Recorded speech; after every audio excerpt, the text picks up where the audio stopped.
This man suddenly noticed that there seemed to be something on the floor of the cell. He looked closely and saw 3 ants carrying a set of clothes. Before he could react, the clothes instantly grew tens of thousands of times larger. The bewildered man was completely stunned. At that moment, the ants arranged themselves on the ground in a countdown formation, as if they were telling him to do something. Seeing that the prison guard was about to walk over, the man suddenly understood everything and hurriedly put on the clothes.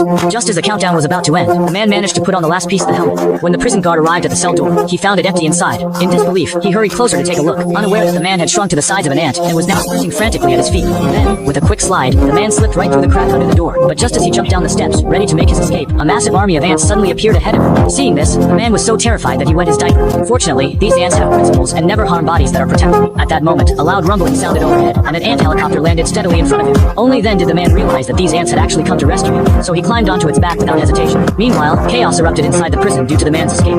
They mobilized all available police forces to pursue him, while the man took advantage of the situation to hitch a ride. Unexpectedly, a motorcycle sped by, and the resulting gust of wind flung him straight into a bus, where he happened to land in a woman's hair. Then, with a slap, he was knocked onto a newspaper. Before he could catch his breath, he was flung out the window again, and a burst of hot air sent him soaring hundreds of meters into the sky. The series of bumps and jolts left the man, on his first flight, dizzy and disoriented. In the end, he closed his eyes and fell straight down.